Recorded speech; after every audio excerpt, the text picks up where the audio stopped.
Get your Good morning. Get the kettle on. Get the kettle on. Get the kettle Here on. we go. All right.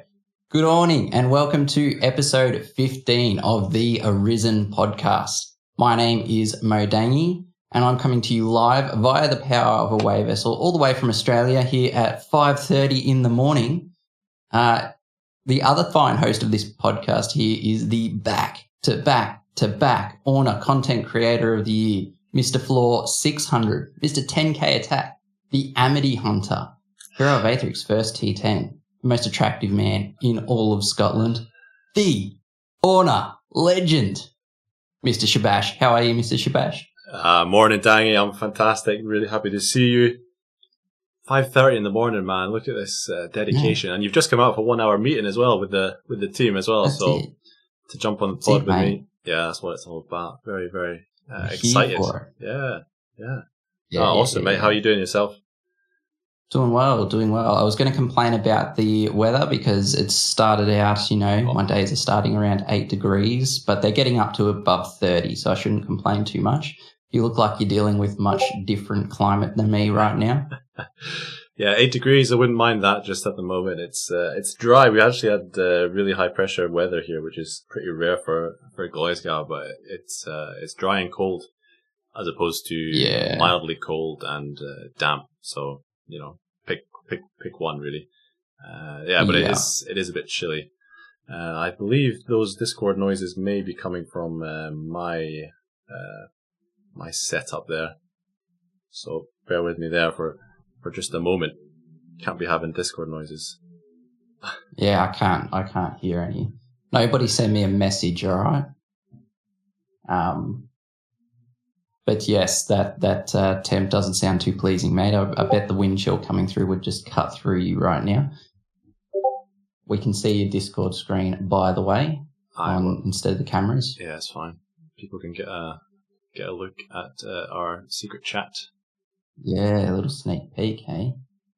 Everyone turn away. Look away. Which way do I have to lean? No, this way.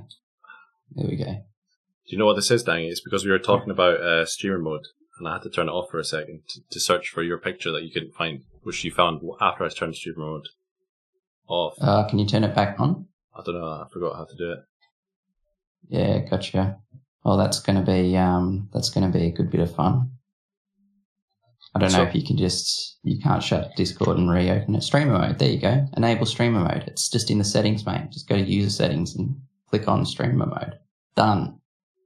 That easy, is Cog, on the left, there's one option called streamer mode in app settings, and then you just need to turn it on. So what's been happening in the game, meanwhile, outside of Discord and stuff? Mate, there's so much going on at the moment. So the obvious things, and just so you know, I think my face isn't on the screen right at the moment. I'm off screen. So I'm I think I need to lean over here so that people can see me. So lots going on. We've had obviously the staple events come through. So this month we've got the Phoenician event, Rise of the Phoenix, and then we've also got, there we go, can sit back normal, and also had the return of the Draconian Era, which was probably, I would say, our most popular event to date. I know that people have been clamoring to have what they have referenced as the Godforge month back, and they want to chase those jewels of creation from Ymir. Oh, yeah. And people have gotten much more savvy with how they go about the Draconian Era. Both of those events have benefited from the recent changes around how event monsters spawn in dungeons. Yeah. So you're seeing a lot more of both the Phoenicians and the dragons at the moment.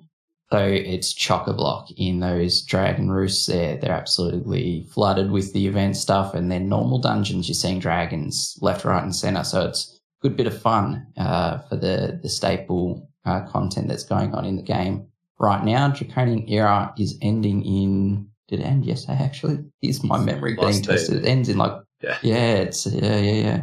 So, bit going on right now.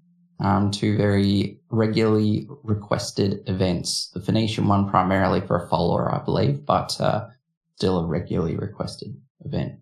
Yeah, the follower, obviously one of the best in the game from tier 8 onwards. I think now that you also added in the friends and family event, giving access to all the followers of the year, or around the sort of the holiday period, it's maybe lost its appeal as much because people know they can get it and then just wait 1 week and then you have access to it for a whole month. And the Phoenician gear itself not too bad. When it first came out last year, I think it was last year, with the temp bonuses, the temp stat ups and stuff. That was interesting because there wasn't Zeus gear in the game back then, obviously. So yes, that came in, but pairing it up with dragons, of course, and seeing them. To be honest, I didn't actually do a single dungeon until was it early this week, maybe Monday or Tuesday this week. So sort of the last week to manage it, and I forgot that you had that change in that included event mobs being able to spawn on every single floor in dungeons. And I think back to when the event was first through in August, the amount of grinding we did, the amount of dungeons we did just to get to the tier 10, and you just get those 5, those last 10 floors to get the dragon. And then now you've got Ymir spawning floor number 1, and I don't know how many more. I don't know how much more efficient it is. Plus, you increase the luck cap to 400% from something else, which was less than 400%. So now you got the Jewels of Creation dropping way more frequently as well. And unfortunately for myself, I think I'm still recovering from the previous Ymir event because did one grinding sesh and got a couple of legendaries, jewels, a few ornates, which potentially a bit better than what I had, but I've already Demon Forge and God Forge almost 2 of everything from Ymir back previously. So I don't know if there's any real gear upgrades there. But I got a few God Forges as well, thankfully. Last event as well, I was the one doing all the carrying for our group. So I didn't God Forge everything, but managed to get a few this time. I don't know if you managed to play at all, by the way. Did. I did primarily solo this time. All right. But was running into a bunch of dragons even solo, which was fantastic. I did some party play, which I always love the opportunity when it exists to get some party play in. And I'm probably similar to you in that I had grinded it so hard last time, right? Yeah. That was an event where I was legitimately doing 4 to 8 hour days. Oh, yeah. Just doing dungeons, just ridiculous. Just ignore the family, potentially risk your day job. This is the sort of stuff where we're just playing the game way too much. But there's a lot of people obviously that have come through since the Draconian era last time that have been just waiting for it to come back, and they got their opportunity this time around. There's people who maybe weren't tier 10 last time. They were here and they weren't getting Ymir gear maybe, that just really want a set of Ymir Brilliant Feathers or a World Eater because they have never got that Finesse Greatsword. There's such cool gear from Ymir sitting there, and obviously the Jewels of Creation are a big deal to everyone. So still definitely see an uptick in general play during the Draconian era if it's here, and it's really cool for me from the I guess company standpoint of being able to introduce a really cool event and then bring it back as a mini event 6 months later, something like that. So that's it's super, super exciting sort of stuff. And then the plan is throughout 2023, we hope to reimagine some of these existing events, like the Venetian one at the moment. We're trying to focus on towers, so haven't really got that one. But some other ones we want to really revitalize them, and it's going to be good. But I did get some playing, enjoyed it. Yeah. Dragon Roost dude are just chockers. They were absolutely loaded with event monsters, which is cool. The Ymir Forge channel on the Discord just blew up. Sir Joe, I think he's God forging pretty much every item in the game by this point. Absolutely ridiculous. You'd have to be close, right? Oh yeah. That guy, I swear, he has God forged every item that exists. I think his latest one was a 200% Asgard shield. That's the level of gear he's gone down to. Hey, mate, don't want to pick on this dude because he was out there God forging his Black Dragon gear a while back, and we all wound him up about it. But then he's ended up coming up with some good items in the end because they got a bit of a rework. So who knows? Dro might be thinking 2 steps ahead of all of us. He doesn't need to think 2 steps ahead. He's just got that 200% ornate luck rolled into his account. He does. I'm always excited to see Dro's latest Go Forge. Follow it really closely. The other good thing about Dragon's Entry now is that there's actually people in Aethric managed to sort of catch it as well. So a lot of people probably saw that and tried to hotfoot it up to tier 10 and grab some. I actually finished the Codex in Aethric. I don't think I actually killed one Ymir though. Completed the Codex apart from Ymir, unlocked Ymir, and then never actually got to killing him. It's a shame, but I'm ready for next time when it comes back stronger. I don't need to spend a day or so doing the Codex or spend a couple hours doing the Codex. Yeah, the Hero of Aethric one was really interesting as well because of the way that the map spawn mechanics work for bosses too. So like once you have codexed a few dragons, you actually have all of these Godforge opportunities sitting around your map as well, not just in the dungeons. So the Hero of Aethric folk were really enjoying the opportunity there, and then they were coming across the stuff that some of the Orna folk had said last year of like, all of a sudden I've gone from doing dungeons where everything has 10,000 health to now having to deal with something that potentially has 700,000 health and a purple bar below it. This is a lot, but I mean, it's part of the journey, and it's good fun to have those challenges sprinkled in. Mega boss. Yeah. So yeah, the events have been lively as normal.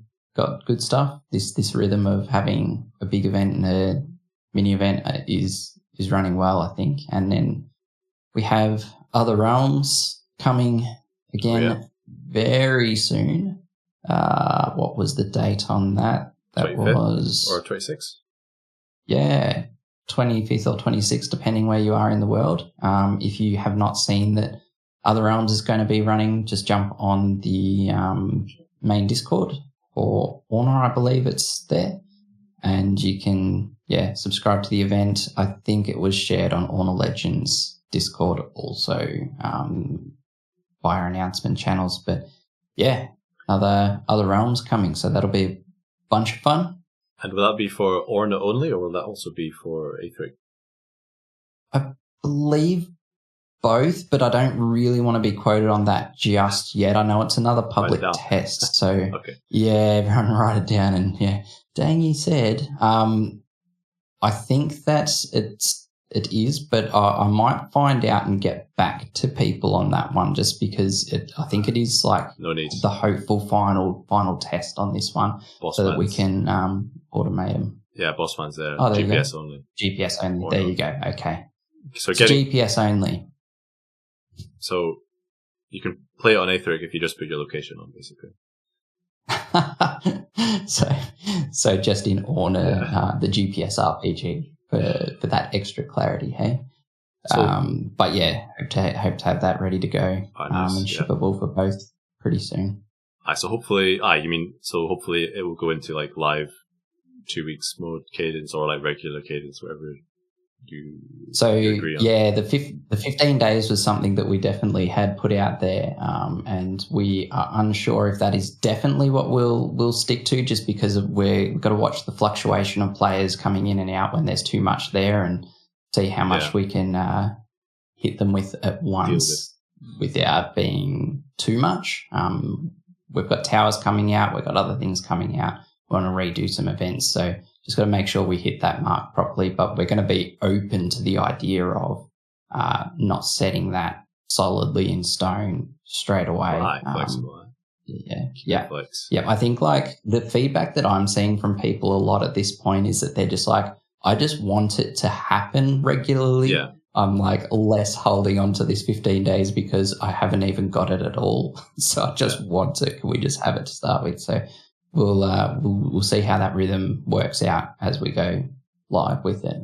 But I'm personally very excited. I love those mad opportunities. I love the opportunities to potentially get the gear from raids that aren't in right now, if there's any event raids that pop up, or I think there's a little bit more fun. thought that goes into the raids that are on offer, right? It's not just a random pick a number and okay, here's 7 raids, whatever they are. Mostly there's something in there where people are like, oh shit, yeah, I want this, and then pile in, ignoring the fact that you can pile in and get heap loads of goodies and mats and stuff for everything. So I don't think I've seen a single negative comment about other realms that is anything to do, there's anything not to do with the regularity of it. It's like everybody's asking when's it coming back. I've not seen I don't think I've seen a single negative comment about it otherwise. Yeah, people just want it. And regarding which raids are in there, we do put a bit of thought into it. Unsure if it'll be randomized in future, but currently we've been sort of like picking a couple. The only rule that I abide by is if somebody constantly asks for a raid, we just make sure we never include it. That's the only rule that we have to do. Yeah. Fayeti, don't need that. Yep. Actually, I do need that. I don't have a Orna yet. You don't have the code? Right, okay. Don't need it. There we go. Well, yeah, looking forward to that one for sure. So, yeah, other realms coming soon. Awesome. Excited for that. So, I think the last podcast that we did, I think it was just around Hero of Aethric launch, somewhere around there. We probably haven't done like a detailed discussion into how that went 6 weeks later. End of November it launched. It's now getting into last 3rd of January, so almost roughly 2 months ago. From an outsider's perspective, all I can see is that it's been a massive positive hit. And just checking like the numbers on Discord, I couldn't really believe it. The numbers I remember messaging you saying, "Holy shit, there's like 2,000. There's been like 2,000 people joined your Discord in like a day or something like that." So it feels like it's been a massive hit. I'm pretty sure it has been. What's it been like from your side, being inside the studio? Mate, wow. I mean, like, this isn't just a viewpoint from somebody who's seeing a new game from the game development side. As a regular game developer, this is somebody who's never been in the industry getting to witness something pretty crazy happening. This has been huge for me personally, for the team, I think, as well.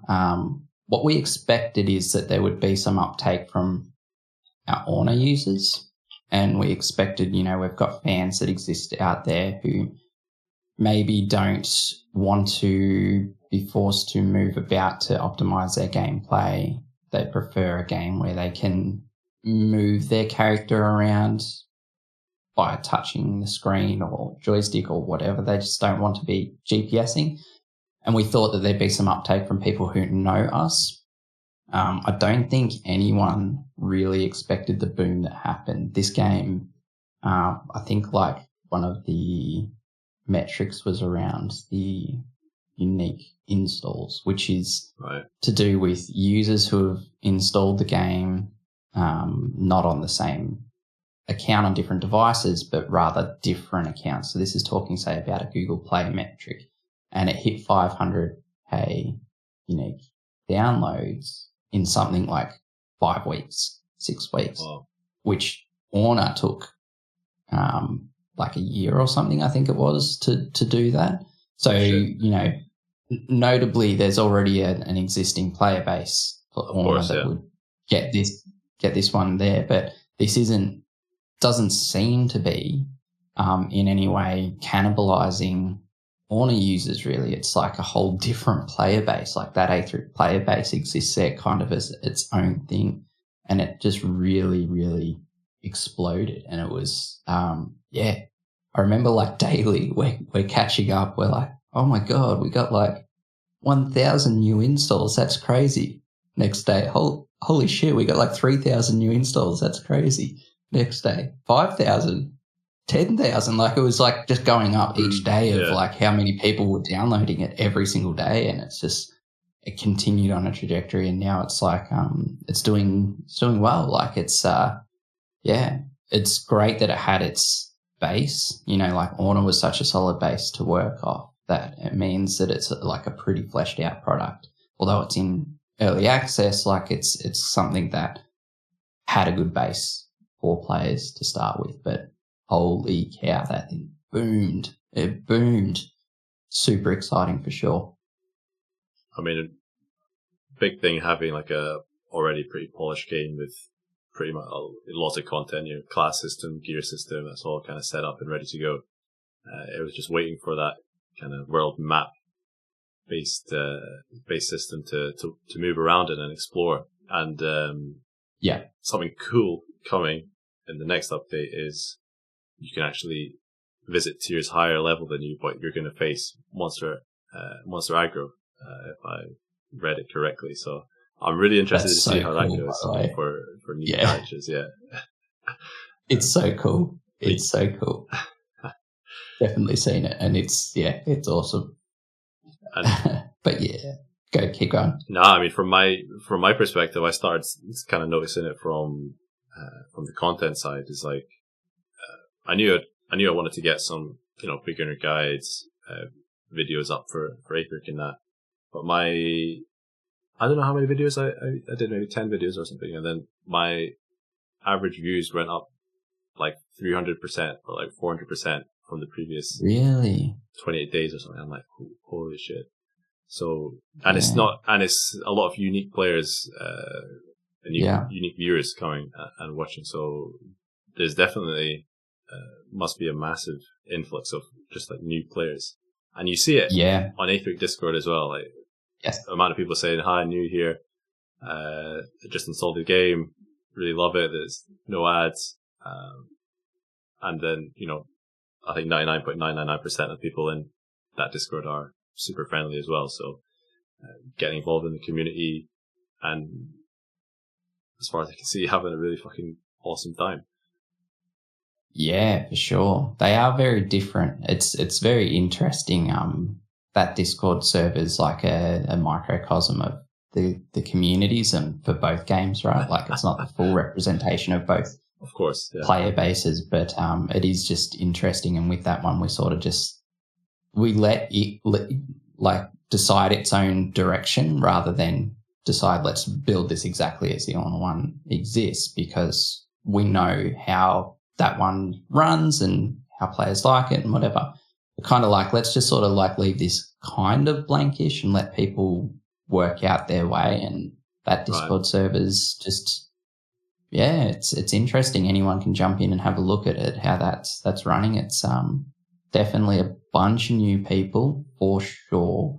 And it's seems like a bunch of people who are really excited for a new product to be in from the ground floor sort of thing. And still early access, which is crazy. Yeah. I mean, obviously a lot of us have been with Orna for many months and years, but I think it's just kicking off. But I mean, last thing on that is loads of new questions, but like the Ask Question chat, the main chat channel, it's like moving so fast, so many new questions getting asked, but people are answering pretty much every question as well. Super friendly, super helpful. Yeah. And I think that's really good natural crossover from the Orna community, which has always been like that as well. Because it's a deep game once you get into the sort of nitty gritty, understanding how everything works, combat systems, resistances, etc. So plenty of interesting stuff for new players to get their teeth into for a fucking mobile game as well. But being able to play it on PC has been super fun as well. I found myself playing it more on PC. It's good. It's a good little mix actually. It's like, for example, if you're out and about and you need to upgrade your ornate Arisen shield, for example, just out the blacksmith level 5. You can jump on your phone and stick that in the blacksmith and get home at night. How good's that? Yeah, do a bit of get a good play session in. I think I got a 197 Arisen shield from my daily login rewards this week, so pretty happy with that. Not too bad. Yeah. How good was the daily rework on the reward rework? 8 days. Was it every 8 days, right? Instead of every 28 days. It's every 8 days, but it's not just that. It's like you're not penalized for missing a day here or there. Yeah, so you can log in 3 days later and continue what you're doing. So yeah, they're an Arisen shield though. Holy cow! Normally you're expecting like a orichalcum chainmail or something like this. So, I mean, you compare that to like your average sort of battle pass or battle pass login, where it's like if you don't log in for a few days, then you have to start again, or you lose it. Whereas with this, you can log out for months, log back in, and you're like 1 day away from picking up your ornates. Boom, you get your ornates. Yeah. There is there a certain limit? amount of days. I think it's like maybe 14 or so though. It's relatively forgiving. Okay, but if even for most casual players, if you're actively playing the game on a super casual level, you're going to log in more than once every 2 days, most likely. Best thing you can get in that, by the way, on new characters is stone. You get like 20 odd stone. Yeah, kicks off. That's probably the biggest negative thing for Mythic, which is saying a lot, is just the access you have to one fucking material. There's a lot of stone required. That wasn't so easy to get. You affected a bunch of change there, though, right? Like you personally might have influenced some change around the residence requirements. So I made. I've been doing a series where I'm like completing every single quest, the main story quest, and got to this. I think the tier 6 point. You need to build 5 residences and your town hall. Then a couple of quests later, you need to build your citadel and 5 more residences. And when this first came into Orna, of course, for me, there was like no problem. You're sitting on like a stack of 40,000 stone, so you just fucking build it. You don't even look at the cost. So you just forget about what kind of new player impact it has. But starting again from scratch on a new character where you're focusing on the main story quest line, which is probably something a lot of new players are going to do, it's pretty natural. It's the main story quest line. It's kind of guiding you through the tiers, through the game. So, okay, building up your origin town. You need to collect. So to build all the residences, you have to collect something like 450 stone, I think, right, for everything, which is just at tier 6, just fucking brutal. I don't want to go around and spamming clickables to play the game. So like even I leveled up on like Dragoon, got Arcane Slime, went to tier 7 area where you can kill Colossus, which actually drops up to 4 stone because you dismantle the gear. So that was the tactic. Flying through Murkheim mines, and took me 2.5 hours of killing. I could have done it. I realized I could have done it quicker. Like I could have killed like the tier 3 mobs, ogres and golems and stuff, which also drop stone. But I didn't focus on that till like the last sort of half hour, where I realized, I could put the Lover's Lost on and spawn loads more mobs, loads of these mobs. But nonetheless, I dropped a little comment to the team. And apparently, I don't know what's going to happen with it if you're just reducing get stone. I mean, I think that's the most asked message in the Aethric Discord is like how to get more stone. Mate, it's top in both of them. The team, I think we have like a few rock stars here. I saw Havel and Coven and Pearly, Nodi. There's a bunch of people here, so they might be able to answer if it's already been changed, but I believe the requirements around resonance builds were getting changed, reduced, I would think. Yeah. But just a reduction, I think this whole. There you go. Should already be lessened. There you go. All right, awesome. Odie's already smashed already. It's probably from a few days ago as well. We'll do it just after. We'll wait till Shabash is done. We'll watch him go up to 450 stone. Once he's there, we'll change it. Your sacrifice for the greater good of the community, mate. Absolutely, that's why I'm here. But that's all stemmed from that first question around the like expectations, and I'd say exceeded. Like the start at least has exceeded. Where it goes is just who knows really. This is crazy. Great journey. Yeah, that was what I was going to ask you, wasn't it? It's like how is it lived up to sort of expectations that yourself personally and the team had before, and you won your Canadian Game of the Year award as well.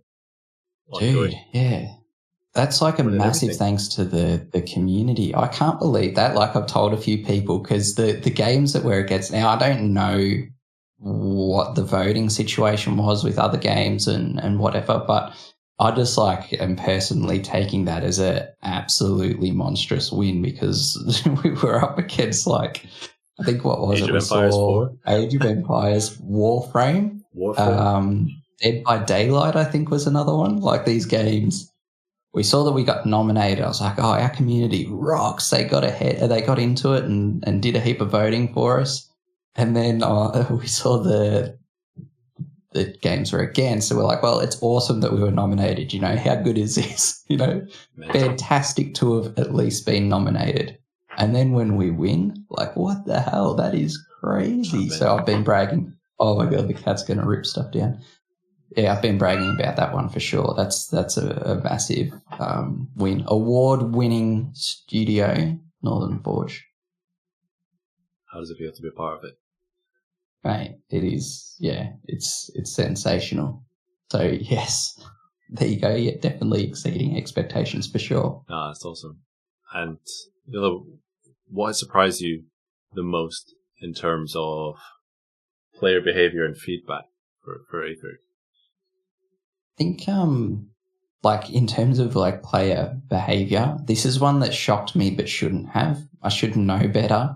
Is the hitting T10 as quick as folks did was mind-boggling to me. Like people must have, I guess, not slept for a few days or just been absolutely pumping it. The ability to find efficiency in the game is always staggering to me. And then the on-flow from that's really interesting to watch with Aethric, and it's probably because it's quite new, is there's not much segregation in that community. It's very much that main Discord's being used quite a lot, and there's a lot of sharing of information. We're seeing new content creators pop up. There's just an openness that exists in that community that's really, really interesting and endearing, and it's probably a lot to do with it just being so fresh that people would see that it's for the greater good to, you know, share what you're doing so that we can collectively make this product as good as possible. But that was really interesting watching people just skyrocket to not only tier 10, we had a couple of 250s, in not much time at all, like a couple of weeks. And I don't know how many are there right now, but it's crazy. And then from the feedback side, like the people that are coming in new, this is really special to me. It's like we had a lot of Orna folk that would give feedback that know who we are as a team and how we operate with people and treat us with a lot of respect as a result of that, because they know that we listen and they know that although we might not respond to everything, we really pay a lot of attention to community feedback. But most people that are coming in are treating us that way, like as they start. I don't know whether it's because the expectation is already set by people who are utilizing our spaces to talk to us already, but the feedback's been really, really clean, really nice, really easy to work with. But also there's just been some helpful stuff, right? That's got this fixed up pretty quickly. So there's been a lot of micro adjustments to Aethric as it's been running. And that's all credit to people being, I guess, really easy to work with, giving clear feedback and just treating us, I guess, with that respect that helps us want to do better for people. That's something that's, you know, nice. It's nice. So, yeah, the openness in that server is a big thing. The extra content creation, the zooming through the levels, and probably just the general respect's been really, really nice. Surprise is maybe the wrong word because it's not, you know, these guys, it's impressive, but I just guess like a whole new bunch of players, I didn't know what to expect. I had no idea. I knew what the Orna community was as a quantity. I get that, but I had no idea what to expect from newbies. So it's been really nice. I mean, you made it quite easy for people to provide feedback. You know, you had the channels there and kind of a structured pretty structured format, and people can see what other feedback people are giving. Maybe they don't always search for the same thing that they've sent, but they can see the last sort of 10, 15 messages, what kind of things goes in. And a lot of, it's only been out, 7 weeks, 8 weeks, something like that. And it's been, as you say, a lot of changes brought in. I think a lot of people have seen like the speed that you've pushed these changes out at, big improvements as well. Like, got your man there, like the resume walking button, best thing to be implemented. People will know as well, if the current walking speed, that's been already sped up. I think I calculated the original walking speed was something like 2 meters per second. I don't know what it is now, I'm not checked, but I was like, I had that shit figured out. Like, okay, I'm gonna explain this in my video. So walking speed is 2 meters per second. It's gonna take you this long to get from here to here. And like 3 days later, sped it up, and I was like, oh fuck's sake, man, this is so much better now. Scrap the video. Reduced the cooldown on the waygates. That was super fast. Added in the Origin Town waygate. Like there's no cooldown on that. So many like small little improvements here and there. It's pretty. Yeah, I think it must be pretty exciting for people to see the early access thing, and like not just the level of or the frequency of updates, but like the quality as well. Hopefully people are happy with that. Hopefully, mate. Yeah. So what's been your one thing you've been most happiest about, and one thing you've been least happiest about? I mean, it all sort of lends into, I guess, the stuff that we're talking about. From a personal perspective, it's a lot to do with the community that we're growing there for Aethric. I mean, that's kind of what my role is with the team. So seeing how that's running, we've got different, mods in our Discord. We've got different people who are being regularly vocal, and that's just a lot to do with who's playing what game, right? Like we've got a lot of people in Orna who are people who've played it for years and years and years, and they know that through and through and can help people with Orna really easily, but might not know the Hero of Aethric map too well. So we've got other people that have come into the Aethric space and they've gotten so well versed on every section of the map and know where the best farming routes are for each tier and whatever. So I think like watching that community grow into what it has. So you were mentioning the joins that we had. We're currently sitting at 26,000 members, and that's only in less than 8 weeks or whatever it is. Just absolutely boomed that server. Discord. It just grew overnight. Yeah, the Discord server, sorry. It just grew overnight, and, as that was happening, I was watching it going, oh dear, there's going to be like a whole heap of people here that I don't know how to do much with. Like, what do we do? It's not been that big of a concern. Like, really, the odd bot posts a thing which gets cleaned up straight away, but otherwise, like, there's not fighting, there's not, like, things are pretty clean. They're pretty good. So, it's something that I'm personally proud of for sure, is the community that we're gathering there, I guess. And then like the other thing is just the speed that I'm seeing the dev team work with that release. So it was released in early access. There was stuff that was getting immediate fixes on the fly regularly, and seeing that happen and lead to a better experience is just great. You talked about the waygates. I think, were they like, was it either 60 or 20 minutes? It was 15, much longer. Was it 15? Was it right? And then it's been brought down. The walking speed for sure was. Are we going to get something that was a lot slower? Is Coven and Pearly there? We've been trying to push for this stuff for sure. Yeah. I reckon eventually at some point, hopefully, who knows? Okay. I don't want to like promise something that won't come, but there you go. Coven will draw a horse. All right. But yeah, would love that stuff. Oh yeah, for sure. Ways to increase speed, if not mounts, is something that has been internally discussed. Cool. So a way to do that is something that would be nice from the team. We've talked about that for sure. Things that like, I guess, hard to answer the least happiest about thing, because I guess overall this has kind of exceeded expectations, but there's stuff that we want to do with it, right? Like we want this to be bigger and better than it is right now. Like in our grandest dreams, we want this to be a bit more of a more filled out and nearly like MMO feeling sort of environment where it feels more alive and like you can interact with players a lot more. And, you know, we want to improve things like the chat system. We know the chat system's used in Aethric a lot more than it is in Orna, like the in-game chat system. So we want to fix up things like that, and we want to make it feel like a nicer product. The good thing with changes to Aethric is that's going to impact Orna, the GPS side of things as well, because we're going to try and look to improve on systems that will affect both games to the best, in the best way possible. But yeah, I mean, like in terms of least happy, it would probably have to be that it's just not done yet. Do you know what I mean? Like it's not finished. We want 7 weeks and I've not finished it yet. For fuck's sake! I know. It's like that's not good enough. Yeah, there's stuff we want to add. Like an example of that is just like the people zooming to T10.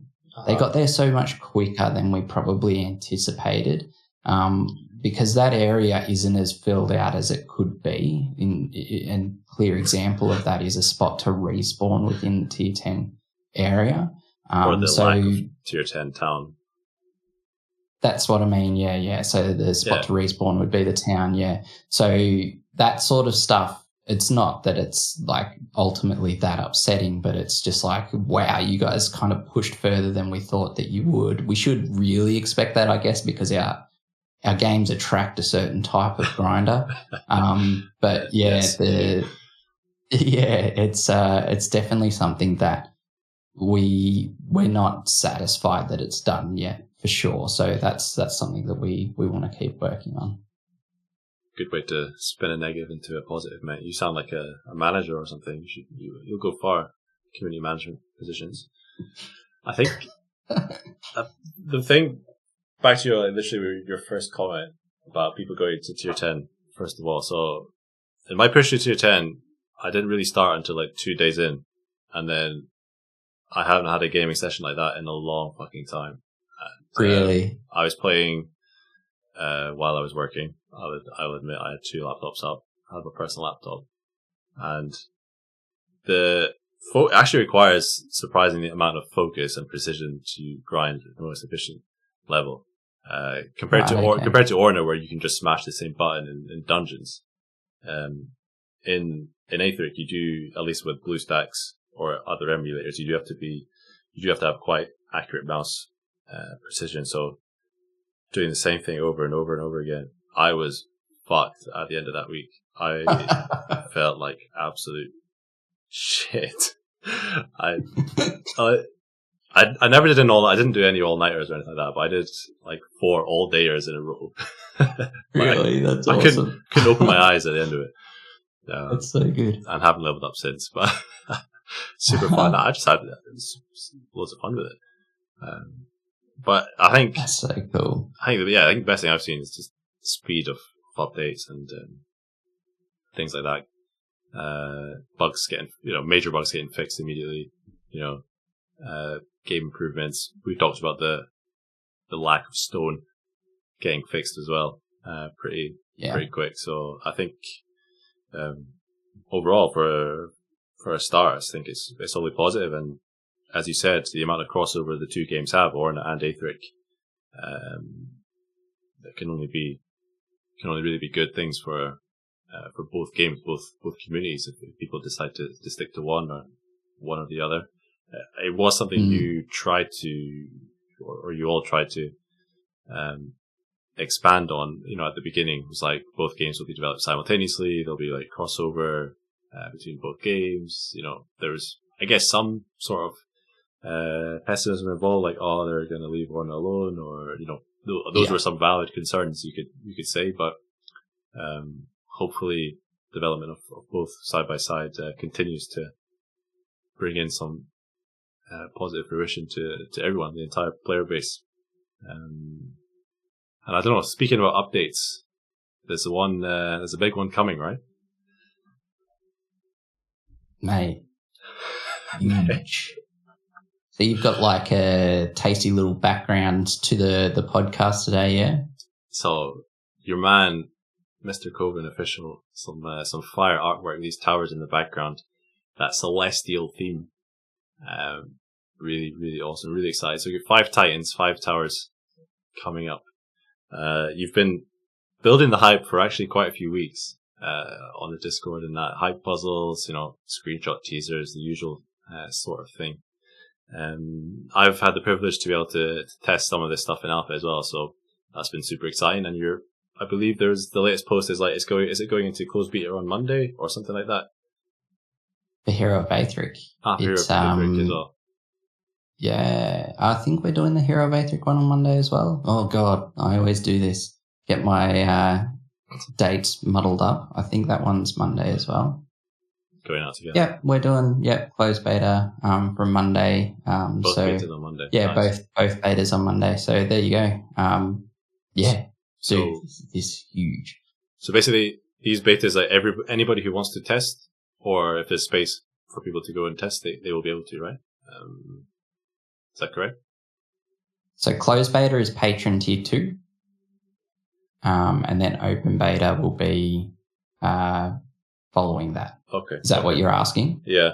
But I think I saw already mentioned on the Aethric Discord channel, they're going to skip closed beta for Aethric at least. I don't know what it's going to be like for Orna. Anyway, in any case, it's going to be more closed alpha, and we're going to close beta. Okay. Well, there's going to be more people testing it anyway. Yes. Yeah, lots more. Yeah. And we'll do an open beta at some point for sure.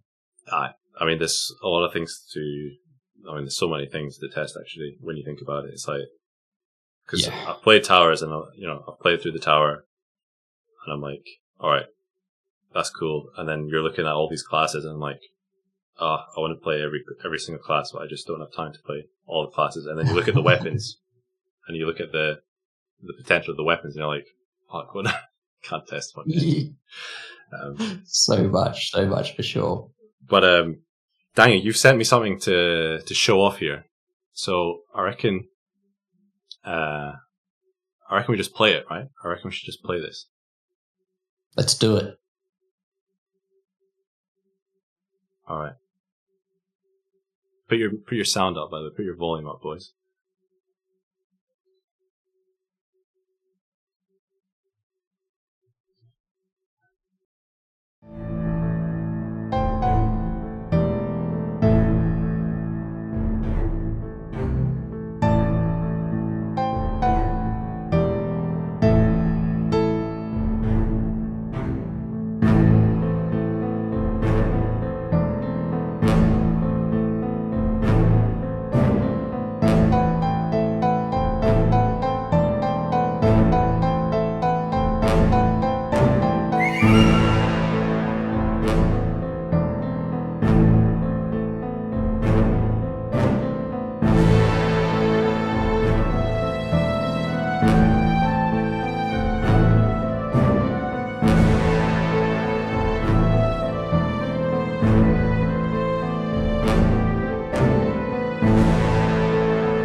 That soundtrack is fucking sick, by the way.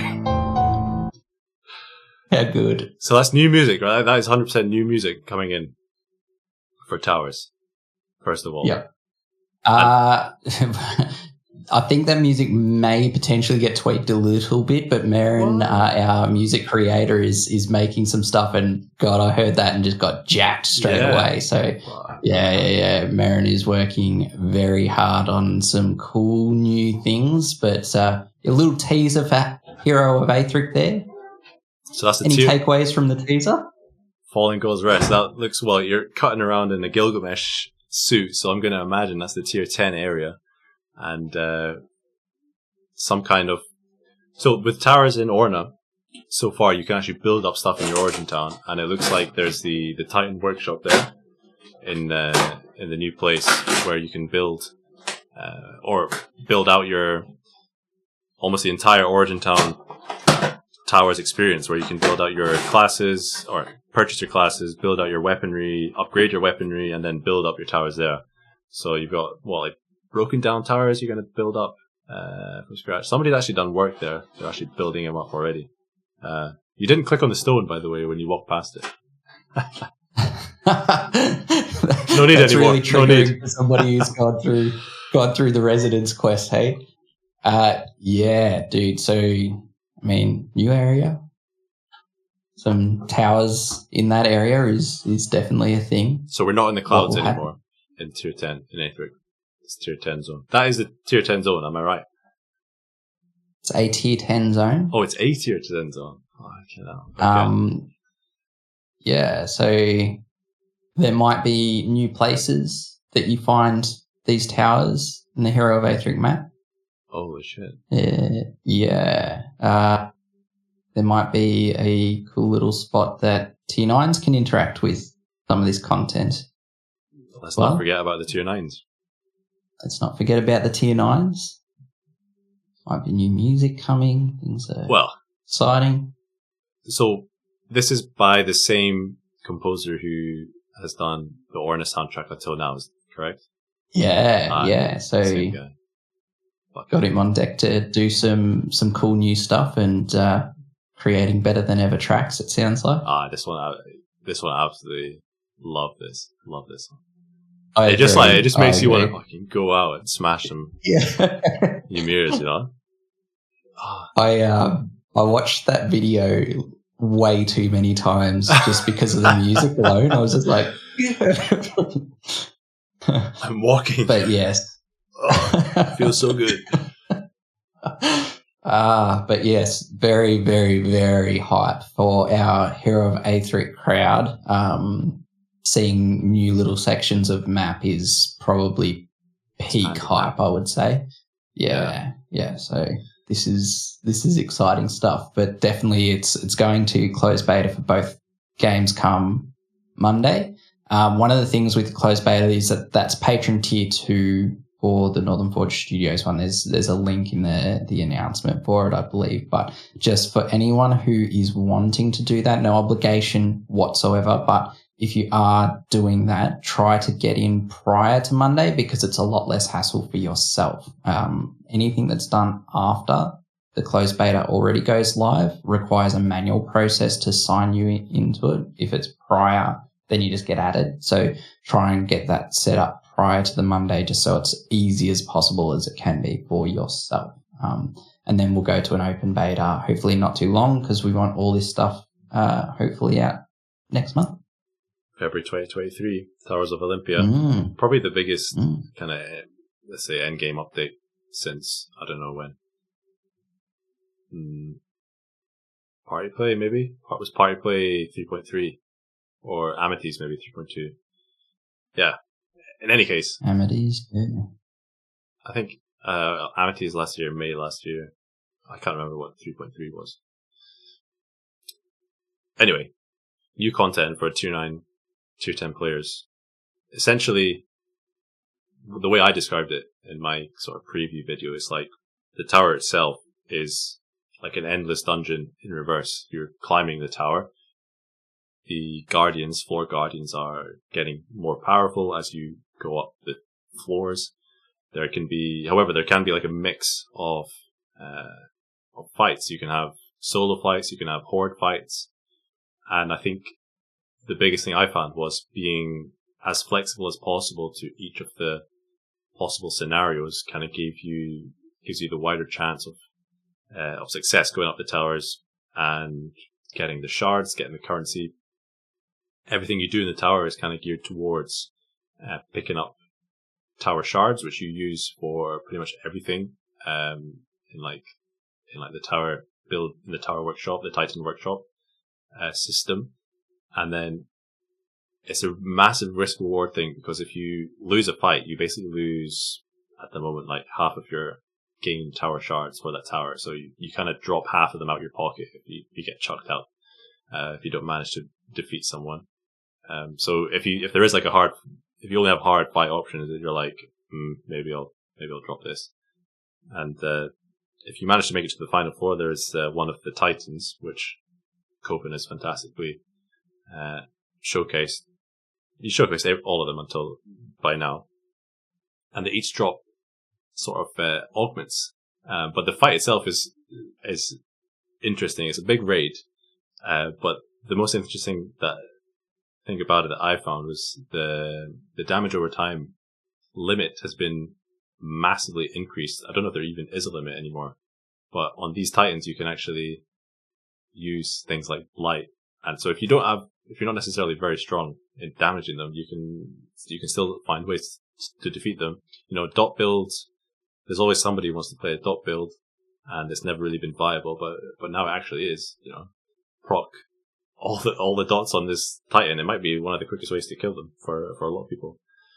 So that's fun. Then you get these augments, which you can build into your celestial weapons. And some of these things do crazy stuff. You've been having a lot of fun with it. I've not had time to have so much fun with it, but I've keep an eye out on some of these effects are pretty crazy. So essentially, correct me if I'm wrong, but the celestial weapons, what you do is you buy a mold for it in the Titan workshop, and then once you buy a mold, you can actually create a weapon from scratch, and you can create more than. Once you have the mold, you can create as many of that weapon as you want, and then you have to upgrade the weapon in the workshop itself. So it's always instant, and you're not upgrading for 10 days in a blacksmith, and it keeps the quality. It's always celestial. I don't know if it's a quality or I don't know how you technically have it in the game, but you don't need to. There's no quality involved, right? You just build the weapon and then you upgrade it in the workshop, and you can upgrade it to level 20. Yes. Yes. So these celestial weapons are interesting for sure. So there's like multiple, you've covered so many things with it, what you just did as a little rundown. I was letting you go. That was fantastic. So many cool things. And the just to touch on the Titan fights, quickly, I agree they're interesting. The dot mechanics have been tweaked and are being tweaked during alpha and May during beta. So feedback's very, very important. Through those cycles, make sure that you're feeding it back in a place that we can see the feedback is probably a really key element of feedback. Make sure we can see it so that we can fix things. But yeah, there's ways to defeat those that aren't necessarily just brute force hits, right? Like you can try and exploit weaknesses or damage over time them, or there's different stuff. They're kind of interesting fights for sure. The celestial weapons, they're really interesting. So we've got at least 3 things that are going to be really hard to decide between, right? You can build your own towers. You touched on that earlier, that you have the ability to build your own towers at home.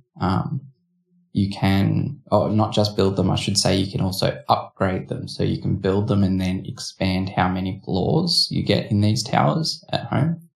You could look to purchase a celestial class, which the requirements for a celestial class is to have the base version of that class. So say a Titan Guard variant, a celestial will need you to have Titan Guard, and then you can buy one of 2 different celestial versions of Titan Guard. Same is true for every tier 9 and tier 10 class. There's 2 of each, so that's pretty crazy. Or you could look into these celestial weapons, which have some base stats attached to them. There's 1-handers and 2-handers, and there's different weapon types so that you cover a few different proficiencies. And the base stats to them on the surface are enough to make people go, I don't really get it. I don't understand why I'd go for this because it's such a long grind. Like I'm giving up my opportunity at a class or a tower. Why would I go for the weapon over that? I think we might have some examples that show it off a little bit, but it all comes down to these augments that come from these Titans.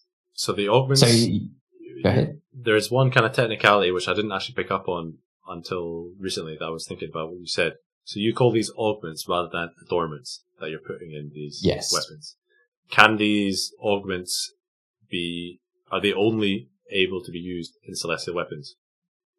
Yes. So that's a good differentiation or delineation, I guess, is that the augments are for celestial weapons and celestial weapons cannot take adornments, and the augments can't go into regularly adornable weapons.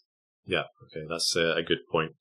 And you do that in the Titan Workshop building. So, Yes. So what we've got here then, Dangy, we've got 3 versions of a Celestial Axe, which is a one-hand warrior weapon, as people might have guessed. So you set this up, so why don't you take us through the differences here, and then, explain some of the juicy stuff as well. Because as you said, on the surface of it, if you only look at the stats, you may think, the stats are alright, I guess, on some of them. But there is something behind it. Yeah, so the augments are really, really interesting. They're juicy. There's things that have stats on them that are scalable with quality, but there's also passive abilities attached to some of these augments, which is really, really where it gets interesting. So this example here is to showcase one of the situations where, at least through the alpha process, we've seen people a little bit confused. If you see the one that's in the middle there, the Celestial Axe level 20 that's equipped, it's got 1230 attack, it's got 60 ward, and you'd go, well, I've already got an Axe of Gilgamesh that has more ward than that, and because of the adornments I put in it, it's got slightly more attack as well, and I don't really understand why I would use this weapon, because my Axe of Gilgamesh is easier to get. It doesn't interfere with my ability to purchase Celestial classes and doesn't interfere with the tower purchase, so I guess I'll just use my Axe of Gilgamesh. Now we look at augments, and augments start to really change the game a little bit. So an example above it is one where there's been a little bit of a heavy lean into attack, not fully. So that's not using the best attack augments and 5 of them, but it's using augments that do have attack as a primary stat. And you can see how much the attack can change with the augments here. So we go from 1230 to over 2000, and I believe that these celestial weapons can go as high as about 2400 in the current state. So quite high attack. We're talking higher than Arisen Fae Morrigan gear, which is pretty crazy. And then you look, it's also got ward on it. It's also got mana. This weapon becomes a lot better than my Axe of Gilgamesh for attacking purposes at that point. That's a really, really juicy weapon. I'd maybe even consider this over my Arisen Fae Neiman Havoc in its current build. So that's a really good variation on that. And then you see the one below it is augmented to be a little bit more focused on ward and defense. So you see that it's got a defensive stat there of 411, and it's got ward of 111%. It's got minus HP. That's with one of the augments in there. But what it doesn't show on this screen here is it's also got passive abilities in those augments that regenerate ward per turn, that give you mana and health recovery on when your ward is hit. And there's, I believe, also a follower action one on that weapon too. So there's augments that tweak all sorts of things in battle.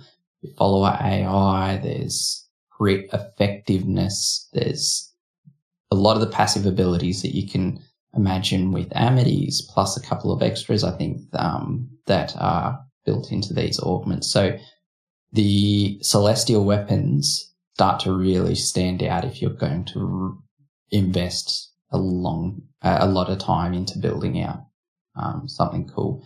Cool thing with it as well is it's something that could happen over time as you're beating the Titans and you're starting to get a few augments together. I mean, just looking at it on the face of it, that axe at the bottom, one-handed axe, fucking 111% ward. Yeah. That is, I don't know, no, it's fucking crazy. And then you get like a mini Gilgamesh on it as well. Ward regen, a bit of siphon ward when you get hit. He regenerates some mana.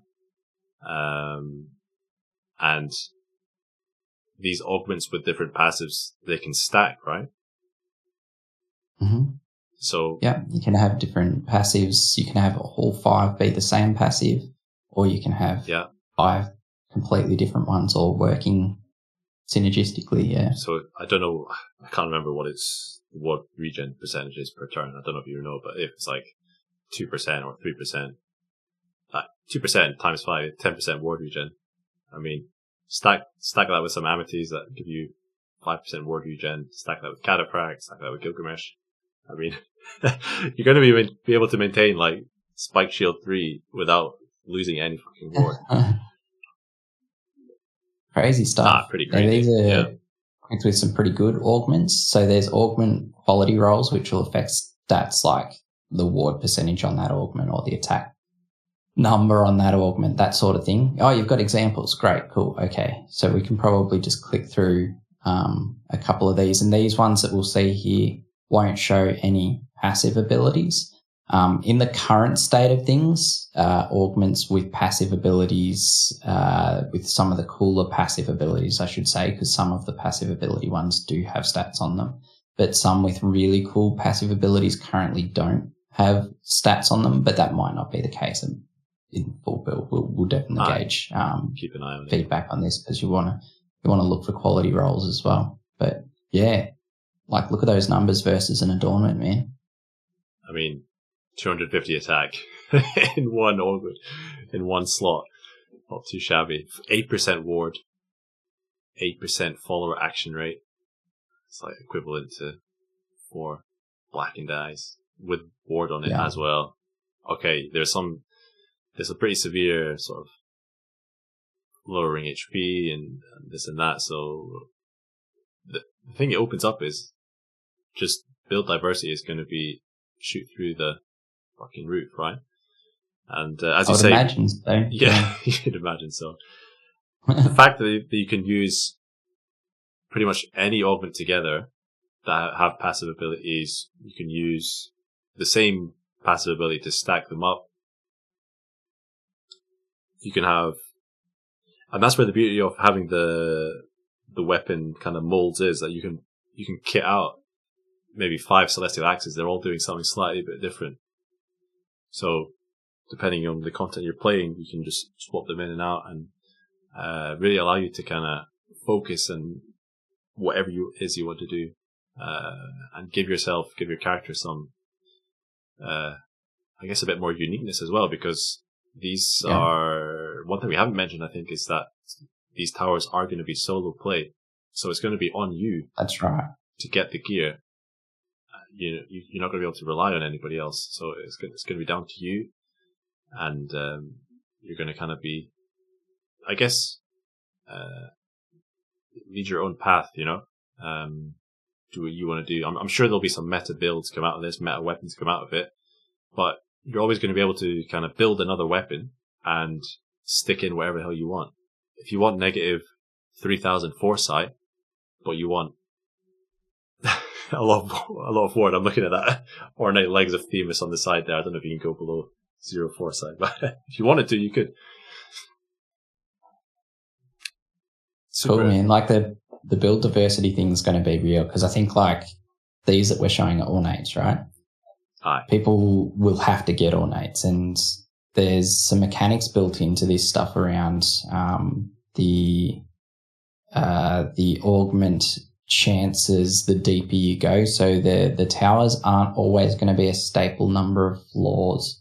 There will be things that the community can work out as to what's happening with the world towers and the amount of floors that you see when you encounter them. So the community can work together and figure that one out. But then you've got your own towers as well, and depth will play a part in this augment grind. So yeah, it's not going to be something that there's going to be a sudden meta build come out of nowhere. It's going to take a long time, and then people will have to chance at good rolls with augments and all that sort of stuff. So what you're saying there is the deeper you go, or the higher you build the tower and complete the tower, is there a higher chance of getting higher quality augments, or that you get more augments maybe from the Titan? Something along those lines. The community can work some stuff out. There's definitely benefit to going deeper for sure. So going deeper is a good thing. There's scaling challenge is the toughie though. So part of it does get this, hard. and I think that you might have covered it in your video, but it is we did a little teaser video for towers last week. So we can, if you guys want to look up the Northern Forge Studios YouTube channel, there is a video there giving a brief rundown on the Towers mechanics, where you'll have the option to exit if the challenge is getting too much, so you make sure you keep what you've got, or continue on and risk losing half of it, or not getting the chance to encounter deeper things as well. So there's benefit to going deeper, but it gets harder. And I will say, if you're not built defensively, if you're not built with a late game build, this content's not going to be easy. So it's very much likely to be content that you're going to want to have played a lot of the base games first and started to really kit yourself out before you get the expectation that you can dive deep on this tower stuff. It is very much long form end game content for sure. Sounds like a really good reason to reach tier 10 in a week. If you can.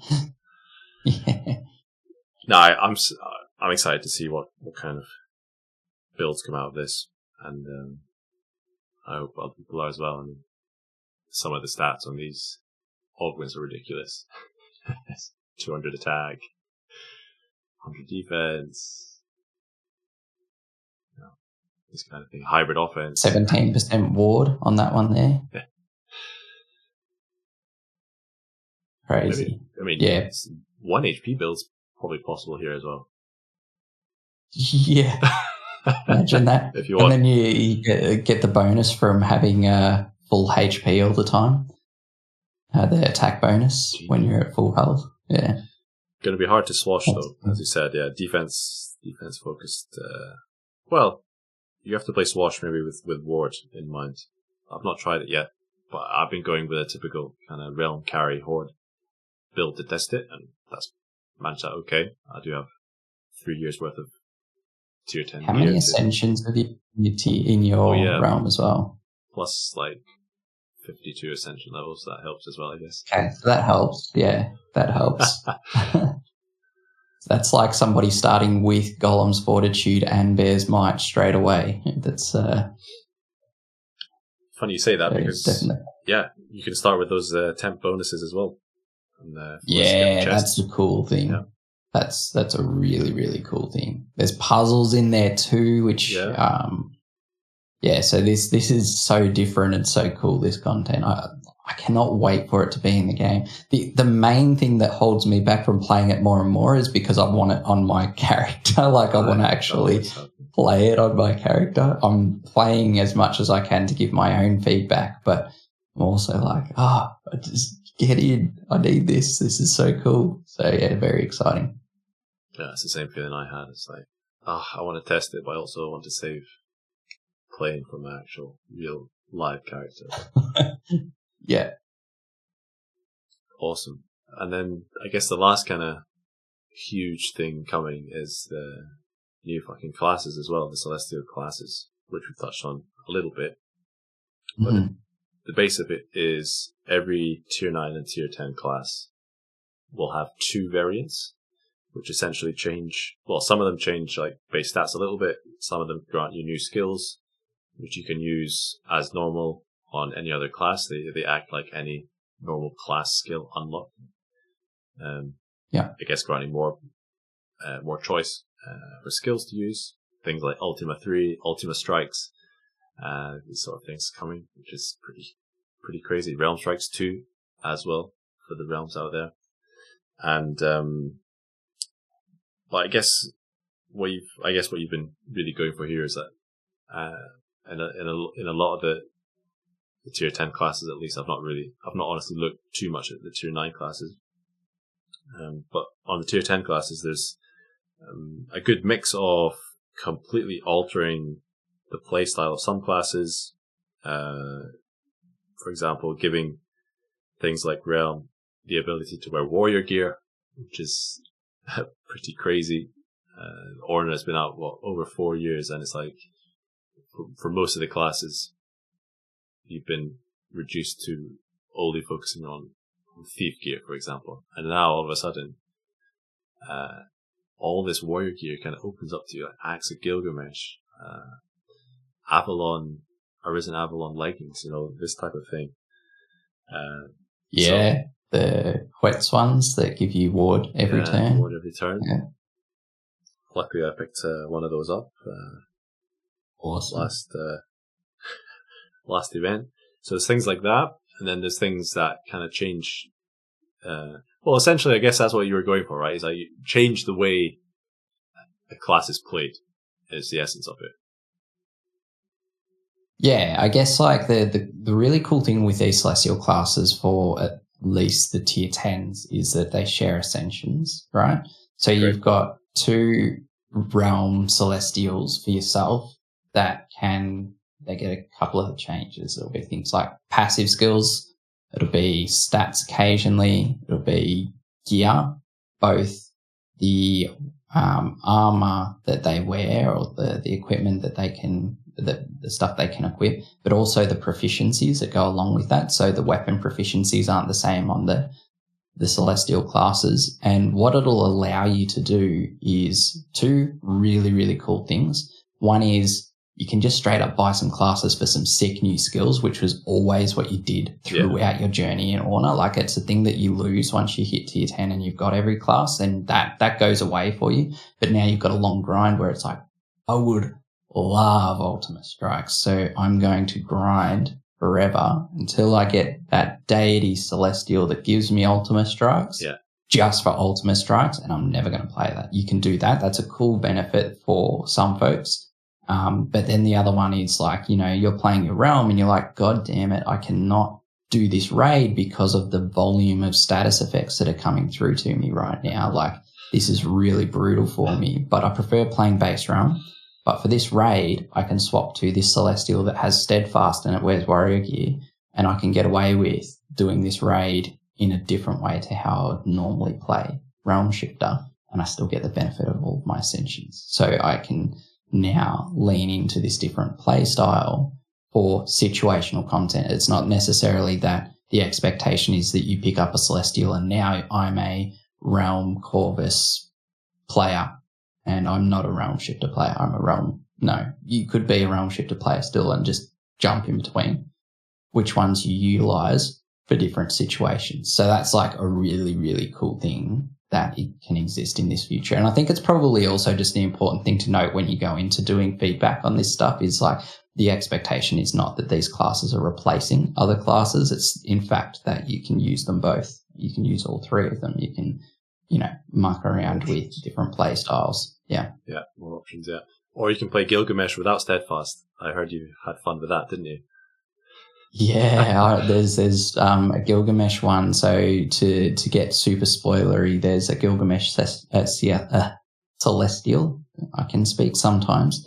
A Gilgamesh Celestial that focuses on 2-handed play, which is really cool, right? Like the synergy between that class and Zwei Fencer, and then there's other things like Trevelyan and Arisen Trevelyan charms, or the top hat from Scrooge that came last month, all that sort of stuff going together. And it's just like, it's a bit of fun, but that loses steadfast. So the trade-off, it's like, oh God, I can hit things really hard, but now I'm getting statused every turn. What is this life? I'm a warrior. I don't get statused. So it's funny actually, because I was trying to work it out, and I think Shab poked me a little bit saying like, you've been telling the realms to wear Phoenician gear for ages. Why don't you do that? Oh yeah, I can do that. And I actually did that, and it works so much better. I can wear head to toe Phoenician gear full of pestilence, and it's better than going full ward, which is what I was like leaning into, because that's what my natural instinct was when gearing my Gilga.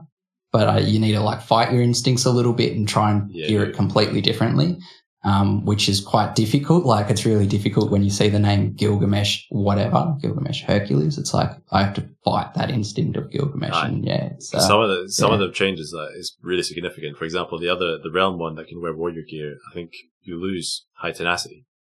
So you're used to, you got your berserks up and you're used to zoning Not out. dying. I'm just going, okay, if you're wearing immunity gear, you're only really looking if you pick up a status like poison or bleeding is the classic one. So I was doing a tower, I got like 412. I can't remember, I can't remember what I was fighting, but it was like I think one of them was like immune to my gear, to my weapon, and I didn't bring in like elementals or anything.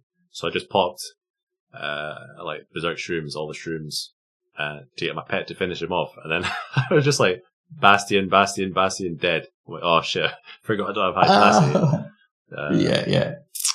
So, mate, these Celestials, they're fun. They really tweak the gameplay. I swear, like I was doing a tower and there was a floor with 4 arcane trolls. I went into it with my Gilgamesh Hercules and I'm like, oh, easy. I get to buff for ages. These dudes can't even hurt me because I'm immune to everything they throw out because I don't bother to like pay too much attention to things, obviously. And I think I was doing something like half paying attention or whatever. They charged their arcane strikes. And who cares? And then all 4 of them clobbered me with it and it hit me. There was no immunity there. I'm like, what the hell? What's going on? And they absolutely trucked me and I lost. I'm like, oh my God. So there'll be things like that too. There'll be tweaks to the elemental resistances and immunities baked into these as well. So yeah, massive tweak. And it's been changing like pretty much daily from the alpha as well. So feedback matters. So I hope if anybody's listening that they want to get involved, test things out and give your polite feedback because otherwise it will get to the point where it goes live and people are saying, "Oh, what the fuck is this?" Type thing, which will probably happen anyway. It will probably happen. It will. It will. Yeah.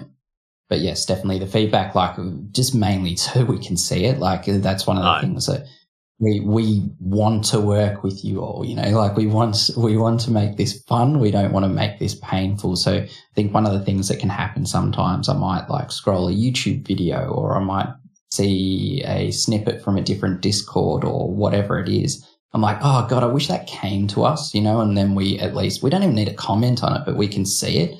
And if we don't see it and then we go ahead with the thing thinking that nobody is complaining, then that's no good for anybody, right? Like that's an issue for everybody at that point. So just give us visibility on what you're concerned about and then we'll do what we do and make sure that we don't necessarily just buff everything because everyone wants everything buffed, but we'll apply a lens of, like what's reasonable and come back with different ideas, hear what the actual issue is, try to solve the issue rather than use that solution. There's always potential to tweak things. And through the alpha for sure, we've been listening to feedback and tweaking things. That's like there was a video that went out that showed all of these screenshots of early class builds. And it's like the main reason that's not that helpful is only because of the fluctuation that happens with this stuff. People can see that and go like, oh, these are all terrible. But I think 50 to 60 to 70% of those are probably all different to those screenshots. They've all changed so much. It's alpha. They'll change. So that'll happen through beta as well. We'll get feedback from folks and we'll address what needs to be addressed. There's a lot of changes already though, so people might actually want to give it a good fair crack and play around with stuff. And yeah, I mean, I'm just plain old excited for the content, like from a personal standpoint, because I play Orna like every day. It's still my daily game. So yeah, pretty excited. Make the feedback visible.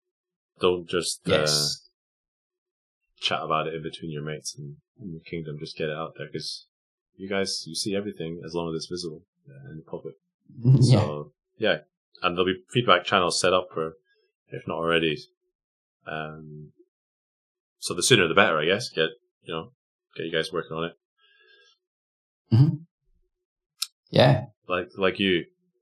Big thing is you keep your ascension levels from the base class as well, which means you don't need to start from scratch with these celestial classes. It's more like it's almost like I don't want to say special edition. They're literally just a new class which uses ascension levels from your base class, and it's just give you more options. Again, celestial stuff going to give more options. Celestial weapons going to give more options, and the classes as well going to give more options.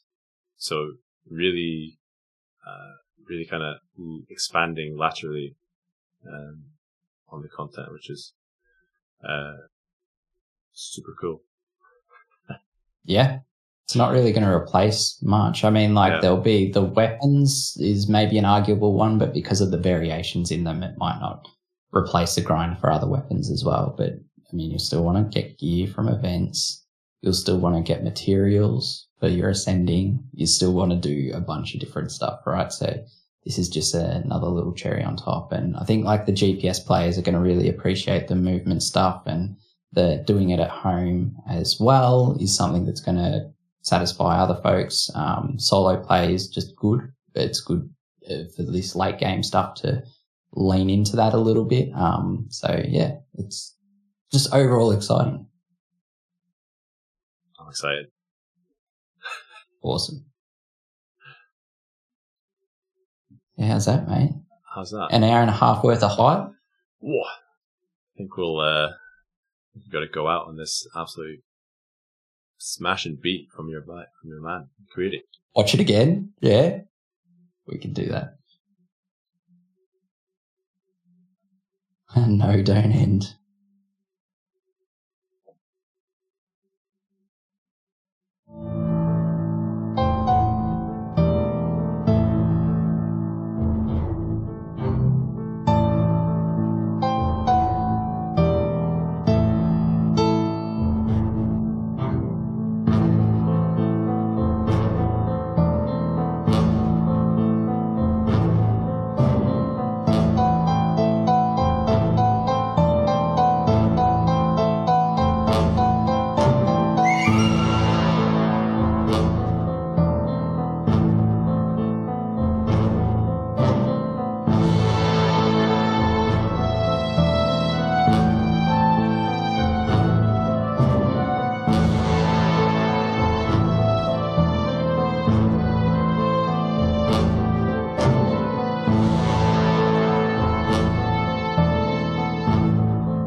Dangy, it's been an absolute pleasure, mate. Thank you so much for joining me.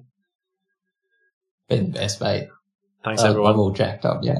Absolutely. Thanks, all. Gonna go smash Ymir for the last couple hours while it's available. Thanks, everyone, for tuning into the live show. If you've got questions and stuff, you know where to find us.